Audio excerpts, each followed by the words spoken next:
दूसरे विश्व युद्ध के बाद यूरोप की सबसे बड़ी जंग रूस और यूक्रेन की है। इस युद्ध को हुए करीब 3 साल हो गए हैं। रूस यूक्रेन युद्ध ने दुनिया की राजनीति और अर्थव्यवस्था तक को हिलाकर रख दिया। लाखों लोगों को बेघर होना पड़ा, हजारों ने अपनी जान गंवाई और कई देशों की अर्थव्यवस्था इस युद्ध से बुरी तरह प्रभावित हुई। ऐसे में कई देश चाहते हैं कि रूस यूक्रेन युद्ध रुकना चाहिए। ऐसे में यूक्रेन ने रूस बॉर्डर पर यूरोप के सैनिकों की तैनाती करने का प्रस्ताव रखा है, जिसका अमेरिकी राष्ट्रपति डोनाल्ड ट्रंप ने विरोध भी किया है। ट्रंप ने चेतावनी देते हुए कहा कि यूरोप अगर यूक्रेन में शांति समझौते के बाद अपनी सेना भेजता है तो ये तीसरे विश्व युद्ध का कारण बन सकता है। अमेरिकी राष्ट्रपति ने युद्ध विराम से पहले यूक्रेन में नए सिरे से इलेक्शन कराने की भी मांग की है, जिसका मतलब वोलोडिमीर जेलेंस्की की जगह नए प्रेसिडेंट का चुनाव माना जा रहा है। ट्रंप का ये बयान ऐसे समय पर आया है जब यूक्रेन युद्ध पर चर्चा के लिए अमेरिका और रूस के शीर्ष राजनयिकों की सऊदी अरब में बैठक हुई है। जेलेंस्की ने यूक्रेन को बैठक से बाहर रखने पर नाराजगी जताई है। साथ ही उन्होंने यूक्रेन में शांति सेना के तहत 1 लाख सैनिकों की तैनाती की मांग की है।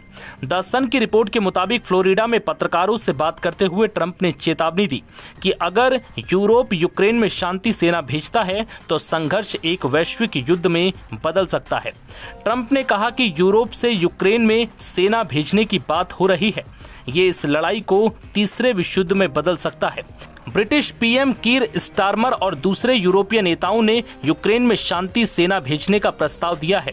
ट्रंप ने यह भी कहा कि यूक्रेन के नेतृत्व ने एक ऐसे युद्ध को लंबा चलने दिया जो कभी होना ही नहीं चाहिए था। अमेरिका और रूस के शीर्ष राजनयिकों ने रियाद में यूक्रेन युद्ध खत्म करने के लिए बातचीत की। इस बातचीत में दोनों देशों के विदेश मंत्री मौजूद रहे। करीब 5 घंटे की बातचीत के बाद दोनों पक्ष इस बात पर सहमत हुए कि अंतिम शांति समझौते से पहले यूक्रेन में चुनाव कराए जाने चाहिए। इस प्रस्ताव से अटकलें लगने लगी हैं कि जेलेंस्की को यूक्रेन के राष्ट्रपति के पद से हटाया जा सकता है और कीव में रूस समर्थक नेतृत्व को लाया जा सकता है। डोनाल्ड ट्रंप ने हालांकि साफ कहा है कि यूक्रेन में नए सिरे से चुनाव कराने का प्रस्ताव रूसी पक्ष की ओर से नहीं बल्कि उनकी ओर से आया है। उन्होंने कहा कि यूक्रेन में लंबे समय से चुनाव नहीं हुए हैं। यूक्रेन में तो हमारे पास मार्शल लॉ ही है। यूक्रेन अगर बातचीत की मेज पर एक सीट चाहता है तो क्या लोगों को ये नहीं कहना होगा कि चुनाव हुए काफी समय हो गया है और ये होना ही चाहिए। इतिहास गवाह है कि जब भी महाशक्तियों के बीच सैन्य संघर्ष बढ़ा है तो उसके दुष्परिणाम पूरी दुनिया ने भुगते हैं।